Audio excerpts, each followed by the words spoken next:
No, in fact, my dad told me when I was 20, he read this article in the Sunday magazine that said between 20 and 40, 20-year-olds will have 4 careers. And he says that quote to me when I'm 20 years old, 30 years ago, by the way. So I'm like, oh, that's interesting.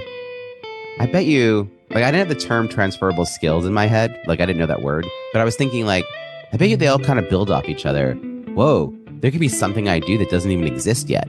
Like, I actually had that, like, now, back in that time, things were not rapidly growing like they are today. But it still dawned on me. And so, yeah, very clearly, that was true for the first 20 years of my career. But in the last 10, wow. Wow, you just kind of follow the path. And I also haven't really let go of my other careers. So my initial work was around networking in person, teaching people how to do that, teaching people how to design engaging events for conferences. Hey everyone, welcome back to Living the Next Chapter. I have a great resource for all authors. You're going to want to get out your pen and paper and stop writing your book and take note because Robbie Samuels is on the podcast. Robbie's got a lot of great resources for you as a fellow author, but also someone who helps authors. So you're in the right place if you're looking for help with your next book. Robbie's here and he loves working with new authors. So listen up. You got a lot to learn here today. Robbie's in the house and I'm excited to have him here. Robbie, welcome to the podcast. This is my favorite intro yet. This is awesome. Thanks, Dave. There you go. Yeah. Well, hey, my coffee's kicking in, so it's all working. I love it. Robbie, tell everybody where you are in this big world of ours. I live north of Philadelphia, Pennsylvania, and the northeast of the United States. Excellent. It's great to have you here. I'm on your website. It's gorgeous. There's a lot of content on your website, Robbie. You are one busy person. How did all this start for you? Your love for writing, helping authors. There had to be a point in your life where you're like, this is my path. I know I'm where I'm headed. How did it happen? You know, for any of your listeners who do not yet identify as a writer, I'm still not sure that I do. And I have 3 published books. There you go. And I write a weekly email and create a lot of other written content. So it didn't start with my love of writing. It started because I wanted to help people better connect and engage at in-person events back when we didn't have to qualify them as in-person events. Right. And I had a training talk that I was doing called Art of the Schmooze. And it got developed over time. And it was years I was doing it, years and years. And I saw the opportunity to write a book about it. And I talked about that book for like 2 years, you know, a lot of false starts. And finally, I found the right support. And in 4 months, the book was written. The book is close to being done. And I'm, you know, again, sweating my way through the writing process, you know, figuring out how to get the time and get the focus. And I'm getting really excited, though, as I go, because I like the book. And that book is my first book, Croissants versus Bagels, Strategic, Effective, and Inclusive Networking at Conferences, which was published in 2017. And when it was published, I was like maybe 6 to 8 weeks before like it was being handed off to the editor. It was like really close to being handed off to the editor. I guess I was doing like another read through. And I thought, you know, I want people to read this book. This is a good book. This isn't just like, I was at first writing a book because as a speaker, it's good to have a book. So I was kind of writing a book in like I should write a book. And then all of a sudden I'm like, wow, I really wrote a good book. This is a valuable book. I should tell people about this book. Well, I have to say, as much as I wasn't a fan of the writing phase, I loved the marketing part. So I actually paused the publication date because as a self-published author, I was able to do that. And made a game plan. It took about 6 weeks to build a launch team. And I had a goal of getting 100 reviews by my launch day. Now, people should know that your publication day and your launch day are not the same thing. So I had a plan for between when I published and when I launched. So, well, that first time, I only had like 3 days between the two because I don't know why I did that to myself. It was a lot. It was much harder. Now I'm like 2.5, 3 weeks is what my process is. But I did it within a week of the launch day. I had 150 reviews from readers all around the world who were posting the reviews on Amazon. And even the folks who sort of first gave me the idea to do this were blown away by my own outcomes because they'd never seen anyone like, 10x that process turn the dial to 11, whatever you want to call it. Yeah. So I got really excited about that. And then I followed a similar process when my TEDx talk came out in January of 2020, which again was about in-person networking. So I focused on getting 100 comments, 1,000 views, and I was poised to be an overnight success 10 years in the making. And then, David, 2 months later, no one needed to know about networking at events. It was March 2020. We were all at home. Yeah. So I swiftly reinvented myself. I wrote a blog post, 9 ways to network in a pandemic. And number 3 was to host a virtual happy hour. And that's how I came to host my first virtual happy hour on March 13th, 2020, which was the Friday that we all kind of went, what's going on here? By a month later, I had announced that I was going to be hosting a weekly free event called No More Bad Zoom Virtual Happy Hour. And I announced the pilot of a 4-week program. I ran that program 4 times in 4 months. It became a certification program. And by the fall, people were hiring me as a virtual event design consultant and an executive Zoom producer. So my second book is about how I did that, how I built an audience before I tried to sell the offer. And finally, on the 3rd anniversary, March 13th, 2023, my 3rd book came out, which is Break Out of Boredom, Low-Tech Solutions for Highly Engaging Zoom Events. It's basically everything I learned about using Zoom to create dynamic, engaging, and transformative events in the previous 3 years. So now I'm known for my book launches, and my mentor said to me last fall, why are you not a book launch coach? Because I kind of been doing a little bit on the side, and finally I was like, what? And then that led to me deciding I needed a referral network, started doing some research calls, testing whether my process was unique, whether a referral network existed. And I basically found out within a month I needed to build the referral network. And so the Biz Book Publishing Hub was born earlier this year. And we now have over 50 experts ready to help entrepreneurs navigate the complexities of writing, editing, publishing, and marketing a book. And there's tons of programming that we do alongside that. So I don't know. I still struggle to say, like, I'm a writer, but I'm very clearly an author, and I'm very proud of having done that. And I love helping other people accomplish that as well. I don't think you could have planned that path like in advance and go, I'm going to do this, and then I'm going to jump over here, and then I'm going to do this. There's no way you could have actually planned that out. No, in fact, my dad told me when I was 20, he read this article in the Sunday magazine that said between 20 and 40, 20-year-olds will have 4 careers. And he says that quote to me when I'm 20 years old, 30 years ago, by the way. So I'm like, oh, that's interesting. I bet you, like, I didn't have the term transferable skills in my head. Like, I didn't know that word, but I was thinking, like, I bet you they all kind of build off each other. Whoa, there could be something I do that doesn't even exist yet. Like, I actually had that, like, now back in that time, things were not rapidly growing like they are today, but it still dawned on me. And so, yeah, very clearly that was true for the first 20 years of my career. But in the last 10, wow. Wow, you just kind of follow the path. And I also haven't really let go of my other careers. So my initial work was around networking in person, teaching people how to do that, teaching people how to design engaging events for conferences. And in 22, in the fall, NPR, one of their podcasts, reached out to me because of my TEDx talk, the one that, went kind of moot very quickly. Because it had so many views already and so many comments, when it sort of became relevant again, they stumbled upon it. And then I was on NPR, and then my message around in-person networking was being blasted globally. Like, around the world, people were talking about my croissants versus bagels concept, which we're going to have to define here because people are scratching their heads. Well, so when you walk into a networking event, people are often standing in those tight clusters, those shoulder-to-shoulder bagels that are impossible to break into. That's the bagel. But if one person in the circle shifts their body language to make space for others to join, now you have a croissant. Oh. And you all from Canada know from good croissants. So yeah.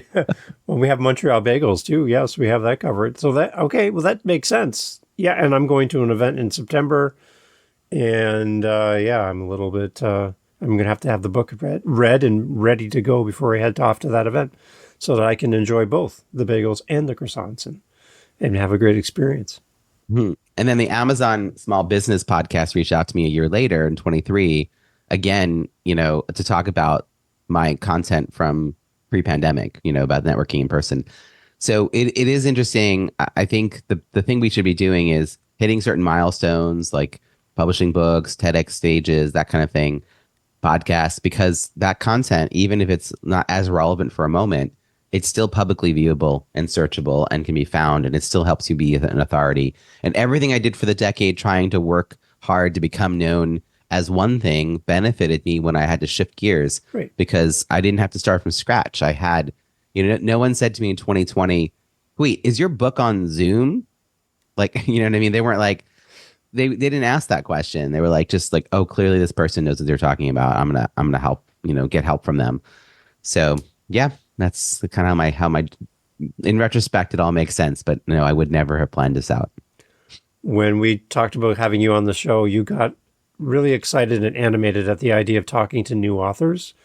They're here listening to the show. They're looking for any type of direction and help to maybe skip a few of the things that bog down a new author.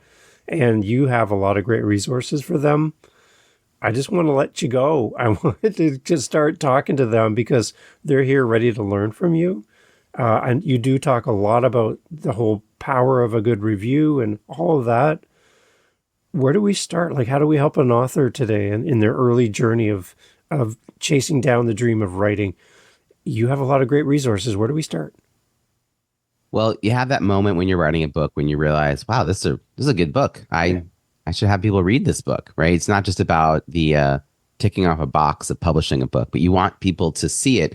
And you also have to remember the reason you started writing the book was for it to be read. Like, I know that sometimes the slog of writing could, I don't know, you could forget that. If it's a business book and it's helping you generate income, then it's really key to figure out along the way, what's the offer that people can be led to after the book.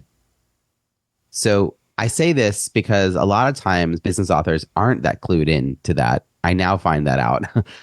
My first book, I wasn't. I published the first book without a really clear plan for what offer I was going to make, other than trying to get hired, to help companies. I was like, there's an offer here for individual people. I just don't know what it is. My second book, I actually document what I went through after my first book to figure that out. So my second book is Small List, Big Results, Launch a Successful Offer, no matter the size of your email list. And the basic premise is that no matter how big or small your business email list is, your network is always bigger.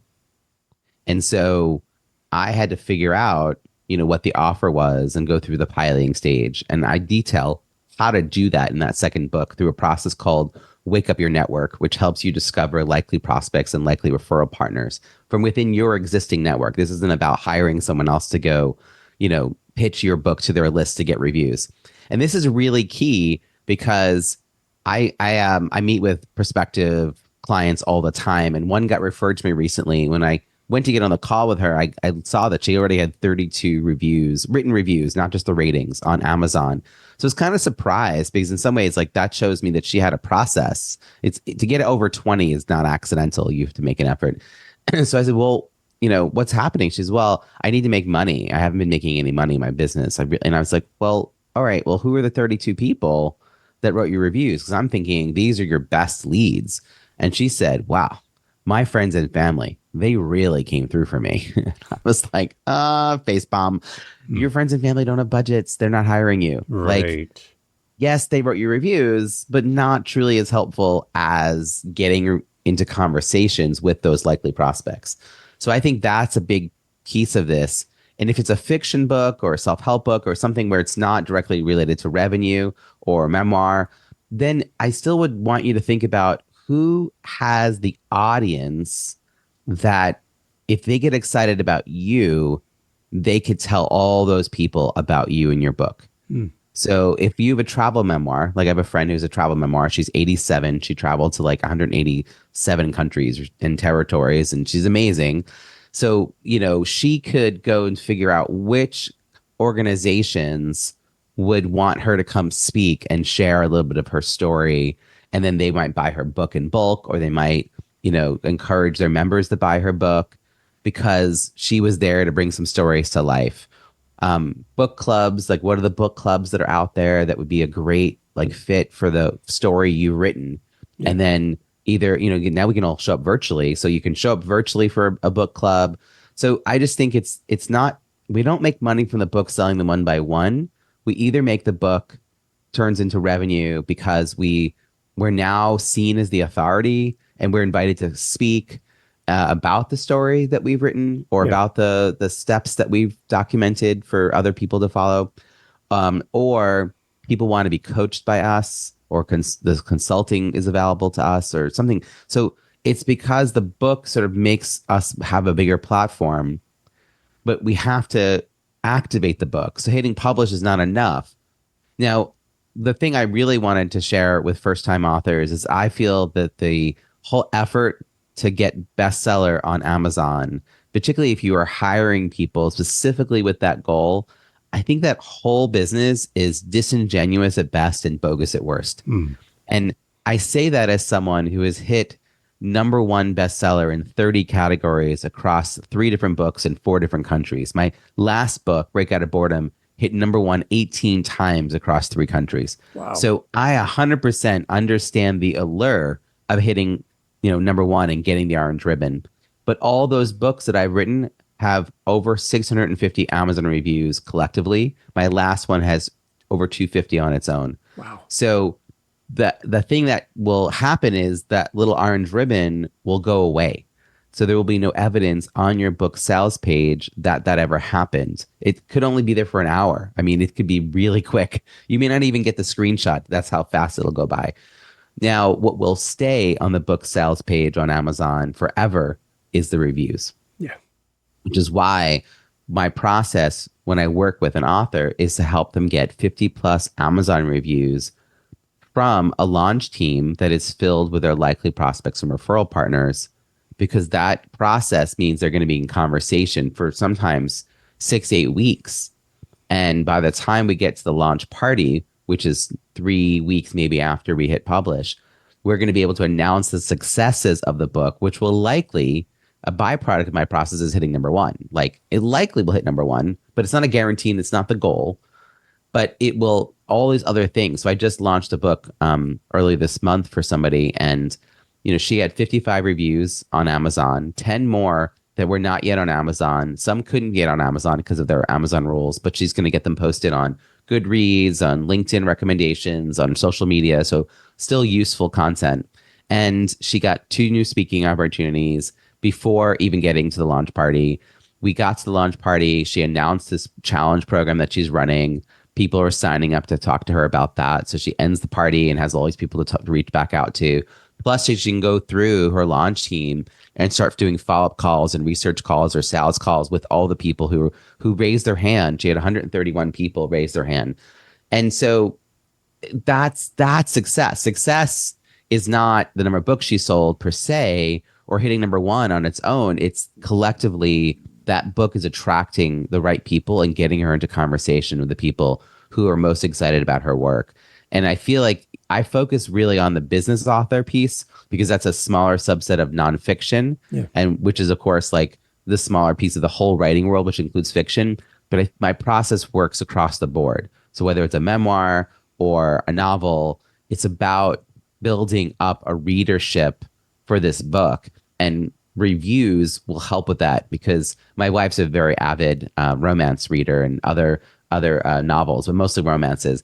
And she likes to joke, if it says, 1-star review, too much smut, she's like, ooh, what's the book?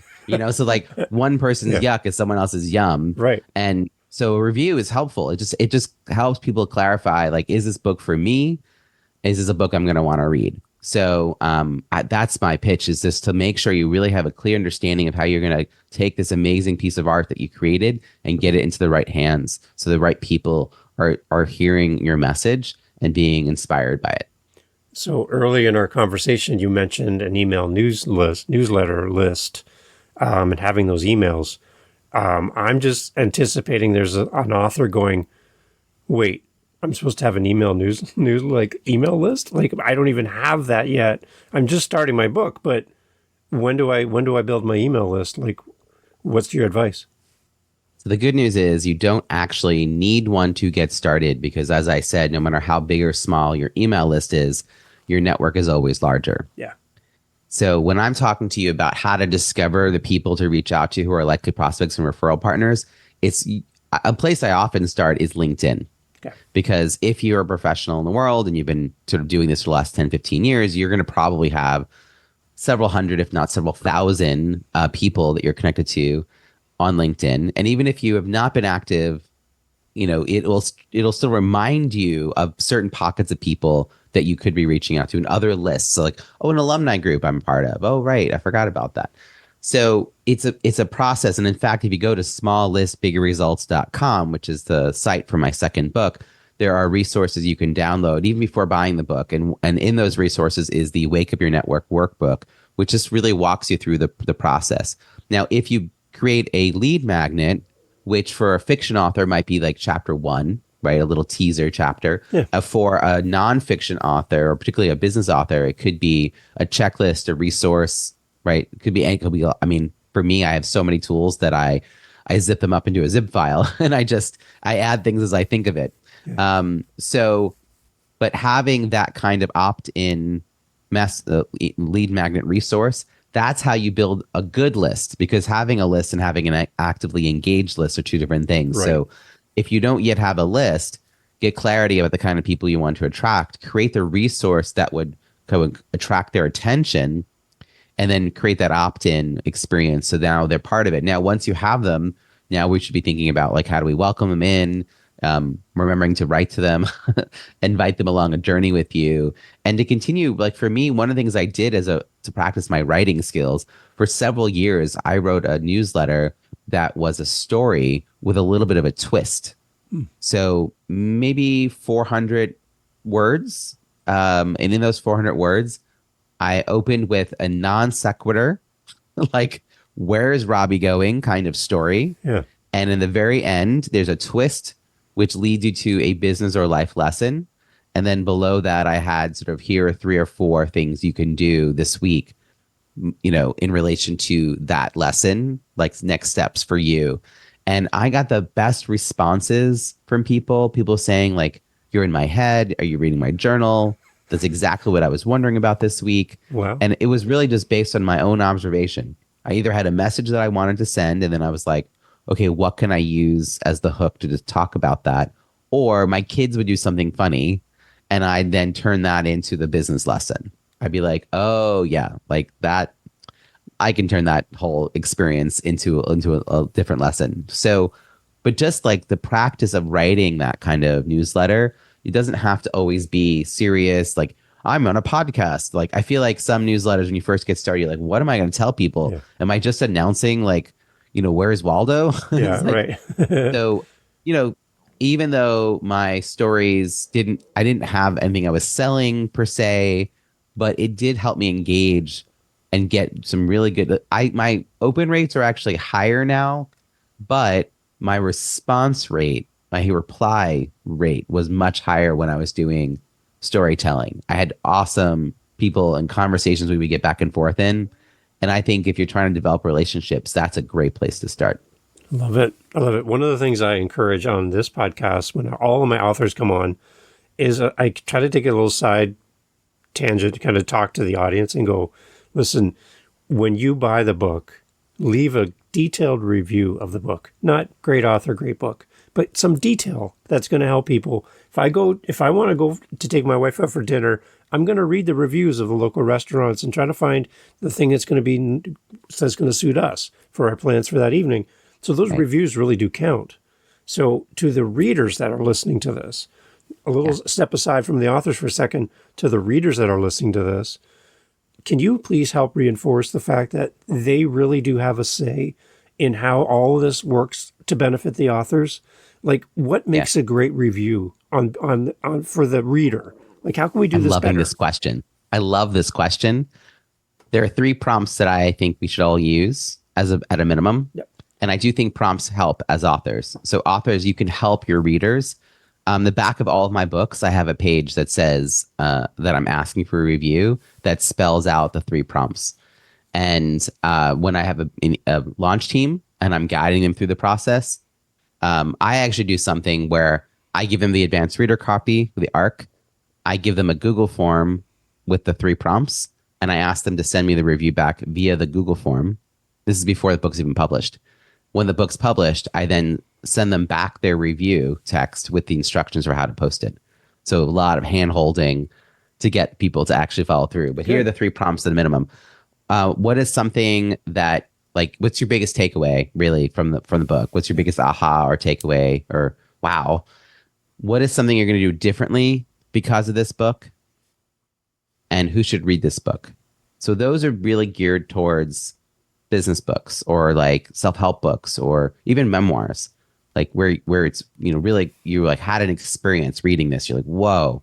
So again, I told you my friend who wrote that book around traveling, and again, it's a memoir, but I was like, wow, I've always talked about how much I want to travel.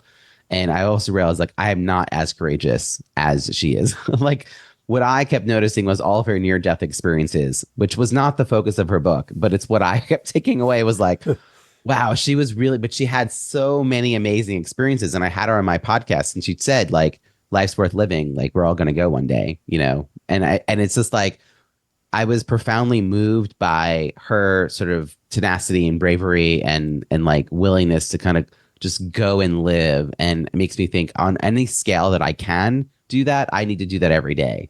And I think anyone who wants a little bit of inspiration should read that kind of book. So this is to me what would help people get an understanding of what is this book about. By the way, her name is Joyce Perrin, Perrin. And her book is called Ants in My Pants, which is her travel memoir. You'd love her on your show, by the way, because she in her late 50s, like closed up shop. She was a CEO of a Canadian healthcare company. I know you have Canadians on. She was like I think she was the first female CEO of a healthcare institution in Canada.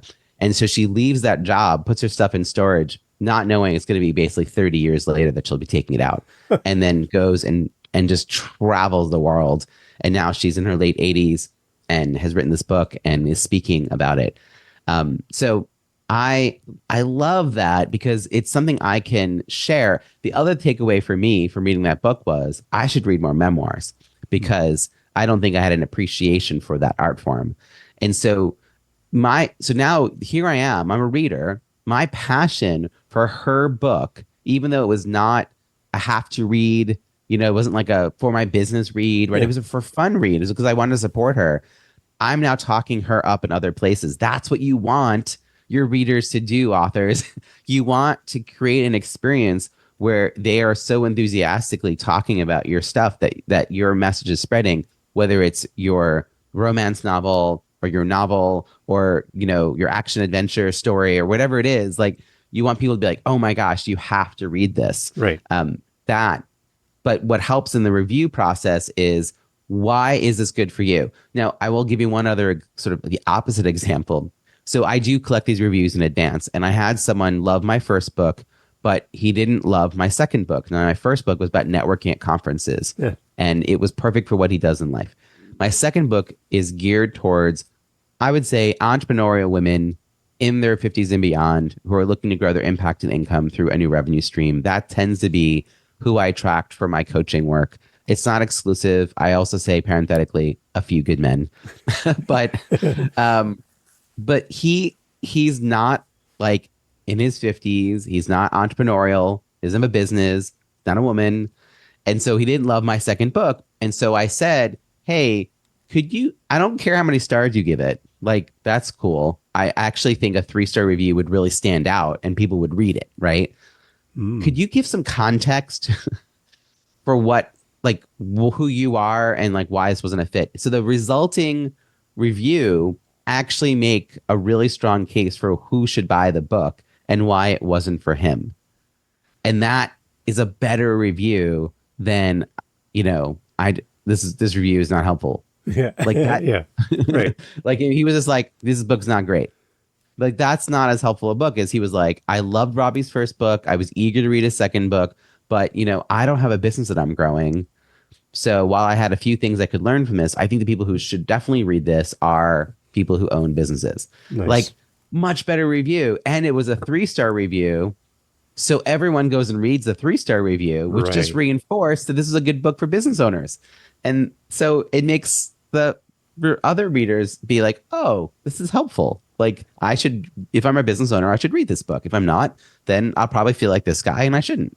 Just like your wife's looking at that one review around a romance novel and goes, hey, wait, this is the Exactly. book for me. Just from seeing that. That's what I love. Because when I go and see a wall of 5-star reviews on any product or service or a book or anything on Amazon, for example, everybody's praising this thing. I'm like, okay, like, is it really perfect? Like, nobody here is going, hang on, it wasn't good, it didn't work, it wasn't what I liked, it was not what as advertised, whatever. I want something to counterbalance a sea of 5-star reviews.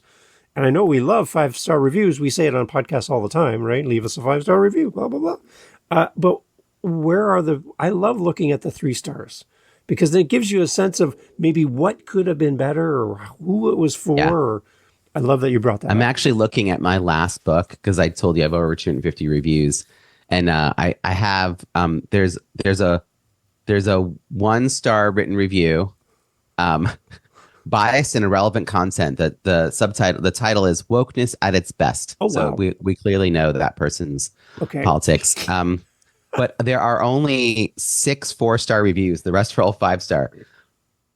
I don't guide people towards what No. stars to put. Yeah. I actually, the review content is more important to me than anything else. I'm a little stumped by the value that Amazon gave to giving people the ability to rate with stars without writing a written Right. review. Yeah. I don't get Because that. now anybody could go and just put a 1-star, 2-star, 3-star, whatever. I don't know. I'm not sure why. They must have had lots of reasons for it, but to me as an author, it means you have to work really hard to get those written reviews because those written reviews were counterbalanced. Even if you have lots of written reviews, but you've got a bunch of people who hit the 1-star and that's all they did, people will filter that out in their brain, and Amazon may even come in and realize there's an issue here. I know that happens with Yelp. Like if people attack a business on Yelp, Yelp will come in and clean that up after the fact. Yeah. So I really think the written part is so key. And so giving people some prompts to do that is really, really helpful. And then notice that I didn't just send them to the page and tell them to do it. Most readers aren't in the habit of writing reviews for anything, not just books, like for anything. And as much as we love reviews, there's a small percentage of people who are elite reviewers, right? Most people just read them. So breaking down that process into let's get the right people on the launch team, give them early access to the book, give them some prompts and a deadline to write the review, send the review to you. Now the review is published, send the review back to them with steps on how to publish it and really nurture them and remind them and encourage them along the way.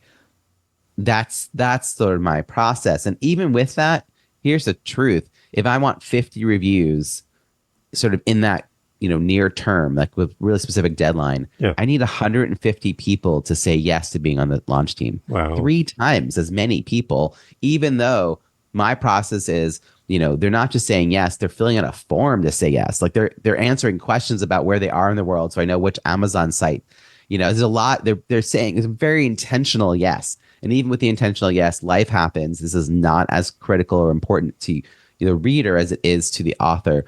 So it's up to the author to nurture them through it. I've been on so many launch teams where the entire interaction with the author is, will you be on my launch team?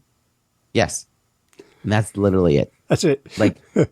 that's it. Okay. And then I have this vague notion that I should be doing something for you. Yeah. What am I supposed to do right now? And then I start feeling bad. Like, did I forget to do something for you?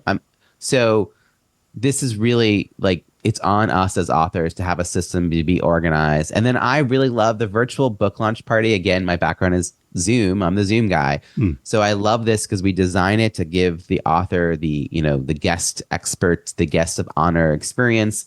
We bring in, because these are all business authors, we bring in people who have experience working with the author in some capacity to say nice things about them. The author gets to say all their thank yous. I tell them they have 3 minutes. This is a very funny note about first time authors. I'm like, it's like a 75-minute program. I'm like, oh, by the way, you get 3 minutes to say your thank yous. Like, you cannot spend the entire time being like, oh my God, I can't believe I did this. Can you believe I did this? Oh my God, I'm an author. Like, you can't, No, no. like, you get Yeah. 3 minutes to say, your thank yous and to say like how well the book did. And then I do the plea for reviews and just acknowledge how many we've already had and how important reviews are as the MC and the fellow author.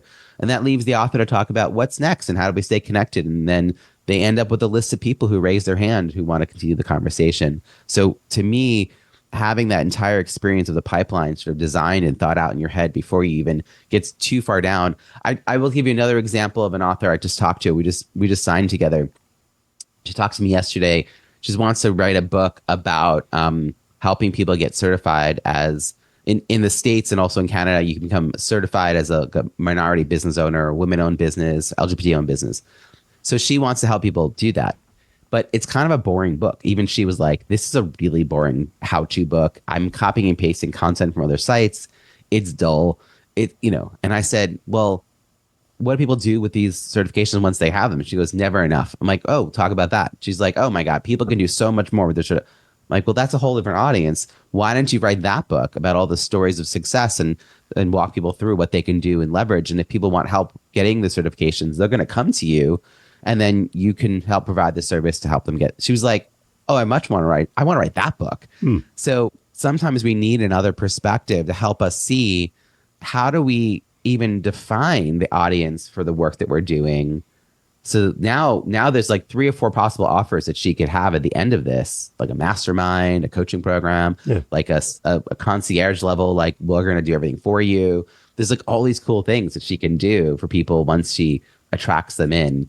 And it's also a less crowded like market space compared to all the people who are helping people get those certifications. If she helps them leverage certifications, not as many people doing that. So that's where I think finding the right resources, which is why I built the Biz Book Publishing Hub, which is everything from writing, editing, publishing, and marketing. Over 50 experts.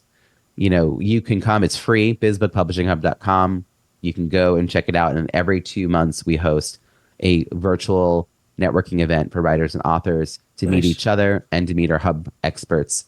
And then twice a year around Prime Day and around Black Friday, I organize the Kindle cross promotion campaign where we have business authors lowering the price of their Kindle books to 99 cents. And then we cross promote our books, and I create a whole page for that.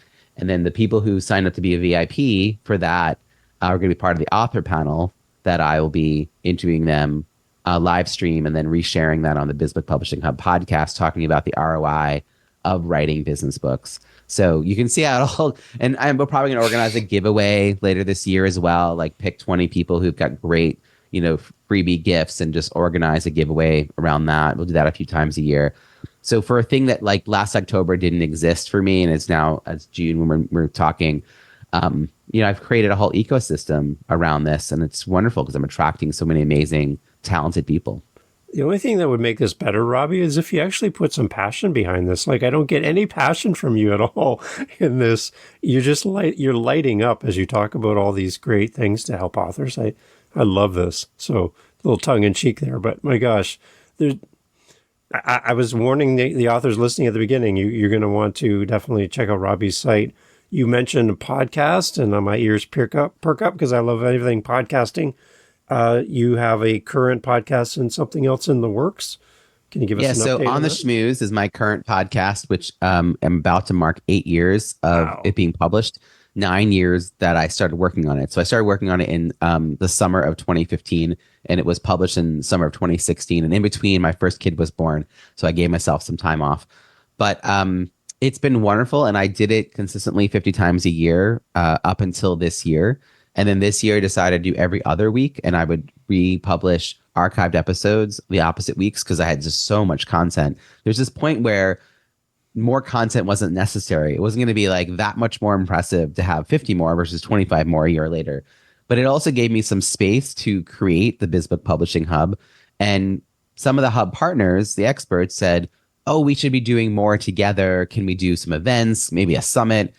I'm not a big fan of the summit model. I feel like it really benefits the person organizing the summit, not as much the person who's speaking at the summit, who's being asked to promote it. I haven't gotten that many leads from summits compared to other opportunities. And the people attending don't have time to go through all that content that's just flooded into their inbox, or if they're told to go live for 2 days. Like, we just don't have that kind of life right now. So I was like, oh, I want to get more content out there. And I'm like, podcast. I could totally, I mean, yeah. And that way it's just like steady drip. So I'm going to do two things. One is I'm going to start interviewing the experts on my original show on the Schmooze. And I'm going to get them to talk about sort of how they came to do the work they're doing, what they do for authors, and what advice they have for writers and authors. And then, because I want to keep that show going, and I'd like to be able to like have random people in who aren't necessarily connected to the author world. And then the Biz Book Publishing Hub is going to be featuring authors talking about the ROI of writing a book, what strategies and techniques and processes they did to turn their book into something that was truly helpful to the business they were running. And I just think that's going to be a really interesting conversation to be listening in on. So those episodes are going to be coming out on the Biz Book Publishing Hub podcast. Amazing. I love it. We could talk to you all day, Robbie. I know you have other things to do, but I'm really excited to have you on the show. I feels like this is a part one. Like, I'd love to have you back in the future to get updates and kind of, reconnect and give more value to the authors that are listening. You've given a lot already, but I feel like we haven't touched on the bulk of it. There's so much more we can talk about. So keep me in mind. I'd love you to come back in the future when we can make it work. But as far as your main place you want to send everybody, as we kind of wrap up here, where should we go? Where should we head? My website has everything. So I'm a multi-passionate entrepreneur. I do a lot of different things. I wear a lot of different hats. I even have a little explainer note on my homepage of my website. You may know me for one thing, and here's all the other things you didn't know about. So RobbieSamuels.com is the place to go. You'll find all my podcasts, my TEDx, my books, my programs, Biz Book Publishing Hub, also my Content and Connection Club, which is something I organize with Masterminds Weekly, Co-working Weekly, a business book club. It's a less expensive way in to the world of masterminding. It's just $100 a month, half going to charity. So this everything is all housed at RobbieSamuels.com, because ultimately I am the connection between all the things, and really the through line for all the work that I do, regardless of the modality or the medium, is relationships and connecting and inclusion, belonging. So I'm excited to meet some of your listeners and have them say hello. And if they're on LinkedIn, please send me a connection request, mention that you saw me on the show, and leave a comment on this show about what you got, what kind of value you got out of it. Like, reviews matter. Content creators love when you hit reply and tell them something. They love it even more when you send that message in a public way, as a LinkedIn recommendation or a podcast review or a book review. You could really bolster our spirits and get us to keep putting out great content. So thanks for inviting me on the show. I would love to come back. And I think you're great at what you're doing, and I can't believe how many shows you juggle. So well done, you. Yeah. Awesome. Robbie, thank you so much for being on the podcast, everyone. All the information is always in the show notes. And when you buy Robbie's books, please leave a detailed, amazing review following the information you've been given today on the podcast, so that more people fall in love with what Robbie's putting out in the world, because it helps a lot of people. And we want to do that. We want to encourage Robbie to do more for us, as if he hasn't done enough already. Do more and more and more. Robbie, thank you so much for being on the podcast. Thank you. Hey, thanks for being here for the Living the Next Chapter podcast.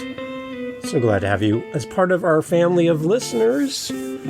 There's a seat for you just here on Living the Next Chapter, and I'm so happy that you have listened to all the way to the end. Wow, you are now my new bestie. I want to let you know that I host 7 other podcasts on top of Living the Next Chapter. Yep, 8 total. One of them is called the How To Podcast series. If you are thinking, you know what, Dave, this podcast thing seems like a lot of fun, well, I'll give you a secret. It is. It's a great, amazing, fun time where you can get to meet great people, get your word out there, promote your book, promote with your coaching program, whatever you're doing. Podcasting is great. And if you want to learn how to do this, what you're hearing right now, head over to howtopodcast.ca and look up the How to Podcast series on YouTube, whatever app you're listening on. You'll find me there. And I'd love for you to come listen to how to do this. And if you're interested and have questions on how to podcast, reach out to me at howtopodcast.ca. Thank you for listening. Talk soon.